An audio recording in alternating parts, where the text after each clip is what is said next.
Assalamualaikum warahmatullahi wabarakatuh. Saya Febi Rahayuda Fitri. Saya Nabila. Kami dari kelompok 10 akan mempresentasikan materi mengenai hakikat berbicara dan berbicara di depan umum. Yang pertama akan dibahas yaitu mengenai hakikat berbicara. Yang kedua, berbicara di depan umum. Yang ketiga, jenis-jenis berbicara di depan umum. Yang keempat yaitu tujuan berbicara. Yang kelima, manfaat berbicara di depan umum. Materi yang pertama yaitu mengenai hakikat berbicara. Hakikat menurut KBBI adalah intisari atau dasar kenyataan yang sebenarnya. Sedangkan berbicara secara umum merupakan proses penuangan gagasan dalam bentuk ujaran-ujaran. Ujaran yang dimaksud adalah bunyi-bunyi bahasa yang bermakna. Kebermaknaan menjadi suatu keharusan jika bunyi berbahasa tersebut ingin dikategorikan sebagai kegiatan berbicara. Dipandang dari segi bahasa, menyimak dan berbicara dikategorikan sebagai keterampilan berbahasa lisan. Dari segi komunikasi, menyimak dan berbicara diklasifikasikan sebagai komunikasi lisan. Melalui bicara, orang menyampaikan informasi melalui ujaran kepada orang lain. Melalui menyimak, orang menerima informasi dari orang lain. Kegiatan berbicara selalu diikuti kegiatan menyimak, atau kegiatan menyimak pasti ada di dalam kegiatan berbicara. Dua-duanya fungsional bagi komunikasi lisan. Dua-duanya tak dapat dipisahkan. Pertama, dapat meninggalkan kesenangan pribadi. Cara yang paling umum menjamin serta memadukan suatu perasaan persahabatan atau kekeluargaan adalah melalui pembicaraan hiburan. Nah, media yang paling sering digunakan untuk maksud tersebut adalah seni bercerita atau mendongeng, the art of storytelling. Lebih-lebih cerita yang lucu, jenaka, dan menggelikan. Kesempatan-kesempatan bagi pembicara yang bersifat kekeluargaan atau persahabatan antara lain pidato sambutan selamat datang. Kedua ada pidato perpisahan. Yang ketiga pidato penampilan, penyajian, dan perkenalan. Yang keempat pidato jawaban atau balasan. Dan yang kelima pidato dalam sambutan suatu upacara dan lain-lain. Yang keempat, melatih berpikir cerdas dan kreatif. Berbicara di depan umum juga adalah cara terbaik untuk membangun keterampilan berpikir kritis dan kreatif. Menulis materi untuk kepentingan public speaking memang memerlukan banyak pemikiran dan mengeluarkan ide-ide yang cermat, mulai dari analisis audiens, bahasa yang digunakan, contoh kasus supaya pesan mudah dicerna, hingga kalimat penutup. Yang kelima, pengembangan pribadi. Keterampilan komunikasi sangat penting untuk keberhasilan dalam berinteraksi secara pribadi maupun keprofesionalan Anda. Dengan melatih skill public speaking, salah satu manfaat terbesar yang dirasakan oleh banyak orang adalah peningkatan kapasitas diri. Yang terakhir, bangun koneksi sosial baru. Terlibat secara terus-menerus kepada orang-orang baru melalui public speaking, mengundang rasa minat dan interest orang-orang baru untuk lebih menyukai Anda. Bisa jadi mereka akan menggemari Anda karena Anda dianggap ahli dan inspiratif bagi mereka. 3. Berbicara untuk meyakinkan. Menurut Aristoteles, persuasi atau bujukan, desakan, dan meyakinkan adalah seni penanaman alasan-alasan atau motif-motif yang menuntun ke arah tindakan bebas yang konsekuen. Pembicaraan yang bersifat persuasif disampaikan kepada para pendengar. Bila kita menginginkan penampilan suatu tindakan atau pengajaran suatu bagian tertentu dari suatu tindakan. Tindakan-tindakan serupa itu mungkin merupakan penerimaan suatu pendirian, pemungutan atau pengadopsian seperangkat prinsip atau tindakan pelaksanaan tugas-tugas serupa itu.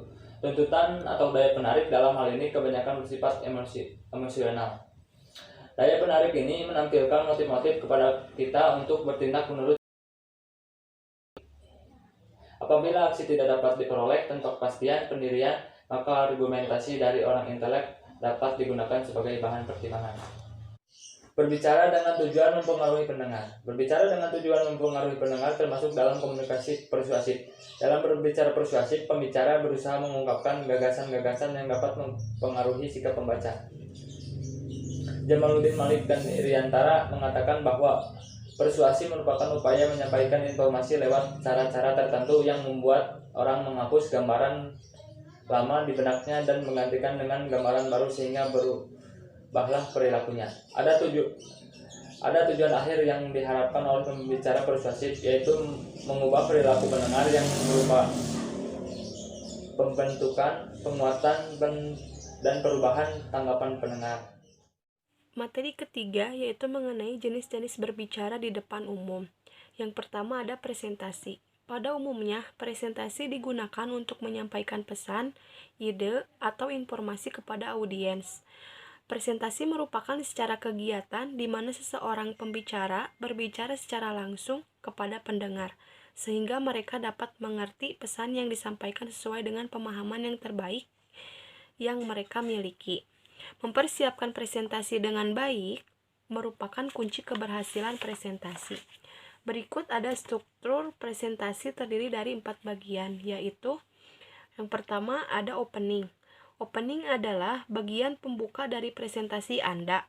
Opening ini mengambil kurang dari 10-15% dari porsi total waktu presentasi Anda. Yang kedua ada body. Body adalah bagian utama dari presentasi Anda. Pada bagian inilah Anda menyampaikan informasi yang dibutuhkan oleh audiens Anda. Body dari suatu presentasi terdiri dari poin-poin yang ingin Anda sampaikan beserta penjelasannya. Yang ketiga ada conclusions. Conclusions adalah bagian di mana Anda menutup presentasi Anda, seperti halnya opening.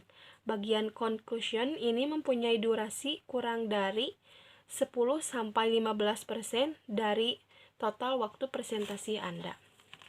Conclusion mempunyai 2 bagian, yaitu ringkasan dari poin-poin yang Anda sudah sampaikan dan powerful closing.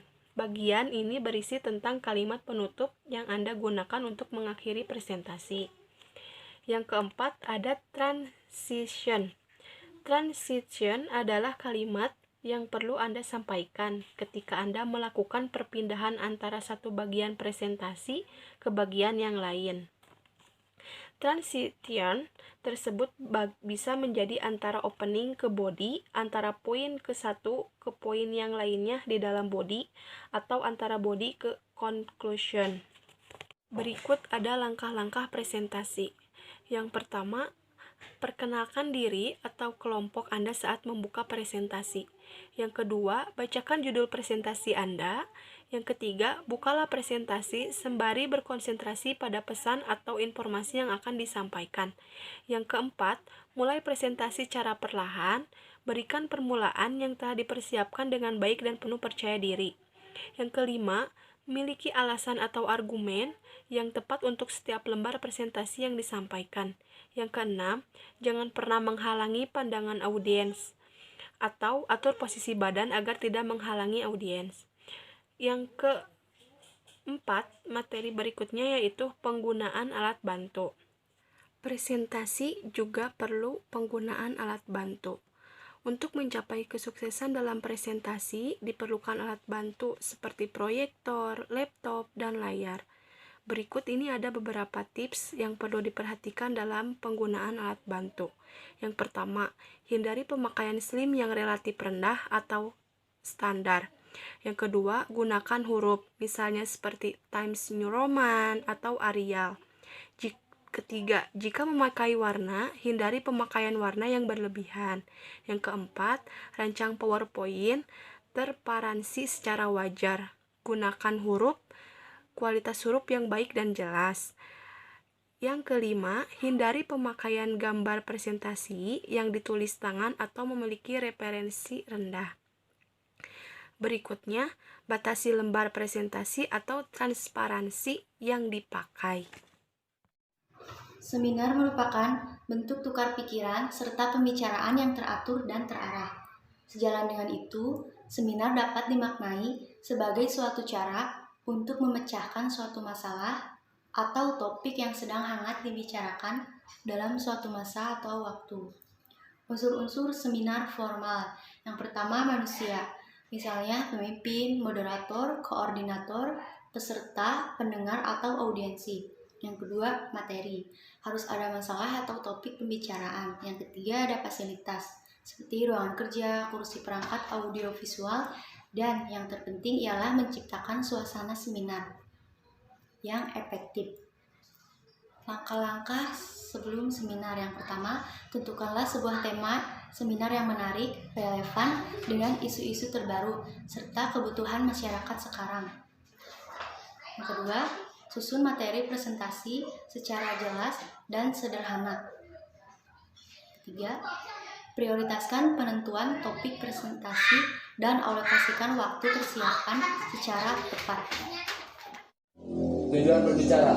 Kegiatan berbicara sebagai salah satu bentuk komunikasi. Ada juga tujuan-tujuan berbicara dengan menitik beratkan pada efek pembacaan. Ada 5 tujuan berbicara yang dapat dimasukkan ke dalam pengelompokan ini, yaitu meyakinkan, membujuk, menambah wawasan, memberi gambaran tentang suatu objek, dan menyampaikan amanat terselubung. 1. Berbicara dengan tujuan meyakinkan pendengar. Kegiatan berbicara dengan tujuan meyakinkan dapat dilihat pada kegiatan berbicara yang terjadi di pengadilan, di mana seorang jaksa meyakinkan hakim agar terdakwa dihukum sesuai dengan tuntutannya. Begitupun seorang pembela berbicara untuk meyakinkan hakim bahwa kliennya tidak bersalah, sehingga harus dibebaskan dari segala ancaman hukuman yang didakwakan jaksa. Pada dasarnya adalah membuat atau membujuk seorang akan kebenaran, dan itu berbeda dari memaksakan. Jadi meyakinkan lebih kepada akal pikiran daripada perasaan emosional. Meyakinkan menuntut beberapa unsur, antara lain 1. Kejelasan, kemurnian atau kecerahan atau clarity. 2. Ketertiban, kerapian atau keteraturan atau orderliness. 3. Fakta-fakta, bukti-bukti atau petunjuk-petunjuk atau evidence. 4. Alasan-alasan, bantahan-bantahan atau argumen-argumen atau arguments. 5. Pikiran-pikiran atau pemikiran yang jujur dan terus terang. Berbicara dengan tujuan memperluas wawasan pendengar biasanya dilakukan dalam pembicaraan informatif, misalnya ceramah, seminar, dan sebagainya. Karena tujuannya hanya memperluas wawasan pendengar, seorang pembicara tidak mempunyai kepentingan lain seperti dalam kedua jenis pembicaraan sebelumnya. Apakah pembicara tertarik dengan uraian pembicara? Bukan masalah pembicara. Seorang pembicara hanya berperan sama halnya dengan kegiatan berbicara lainnya.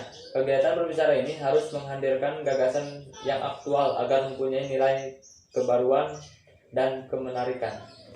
4. Berbicara dengan tujuan memberi gambaran tentang suatu objek. Seorang pembicara dalam kegiatan berbicara ini harus berusaha memaparkan objek sejelas mungkin.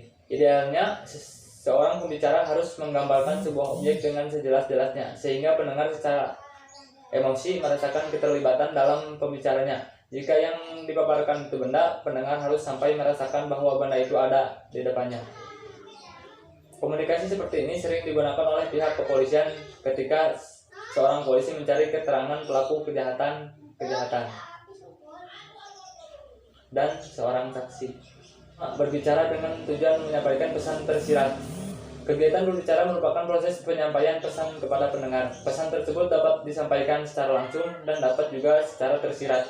Penyampaian pesan yang tersirat biasanya terjadi pada kegiatan berbicara berupa cerita. Ketika seorang bercerita, pesan yang disampaikan pencerita tidak secara gamblang terlihat dalam ceritanya, tetapi diselipkan pada perilaku tokoh-tokoh di dalamnya cerita tersebut. Yang selanjutnya ada manfaat berbicara di depan umum. Yang pertama, ada peningkatan karir. Skill public speaking yang efektif dan terlatih dapat membantu dengan peningkatan karir apapun profesi yang saat ini Anda geluti. Berbicara di depan umum juga dapat membantu Anda menonjol di tempat kerja. Anda akan belajar berbicara di dalam rapat untuk mempromosikan ide-ide Anda. dan menampilkan diri Anda sebagai seorang profesional.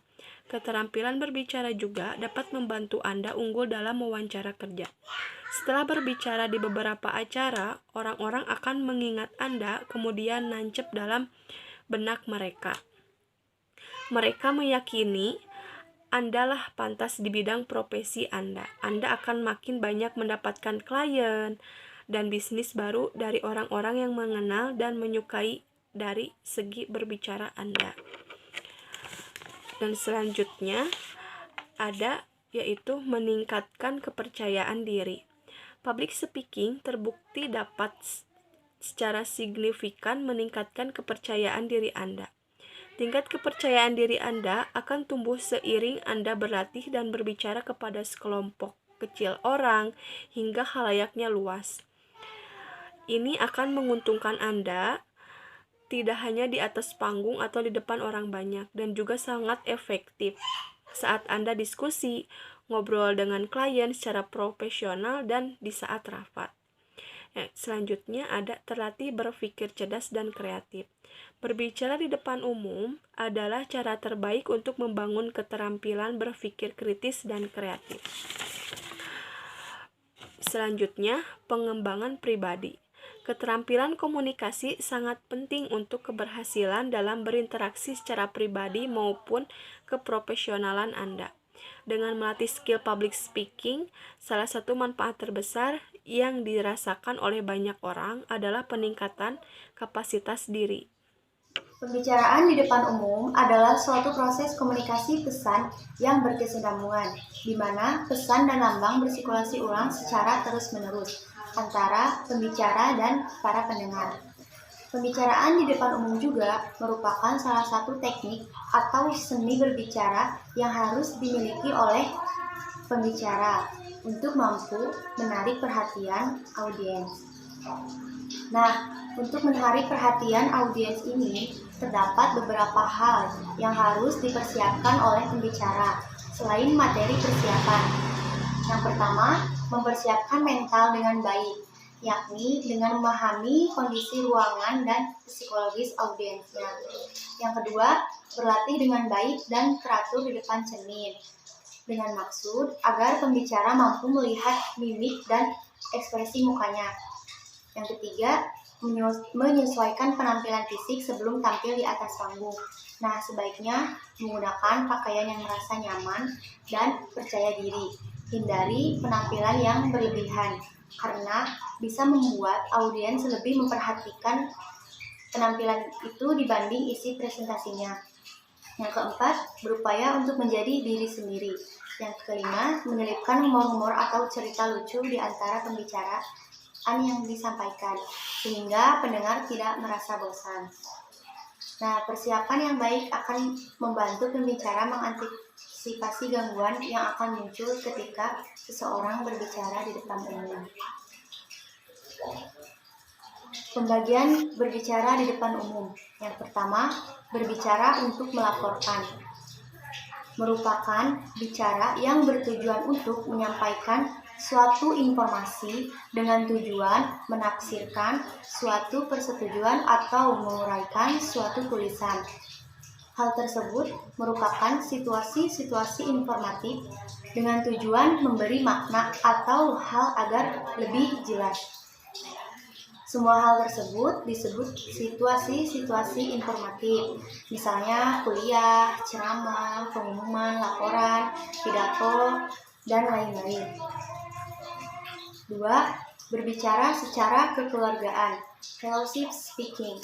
Situasi-situasi persahabatan atau kekeluargaan di dalamnya terdapat sesuatu yang menggembirakan, yang dapat dinikmati bersama, dapat meninggalkan kesenangan pribadi.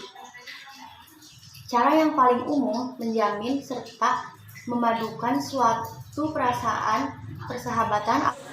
Sekian presentasi dari kelompok kami. Mohon maaf apabila ada kesalahan kata. Wabillahi taufiq wal hidayah. Wassalamualaikum warahmatullahi wabarakatuh.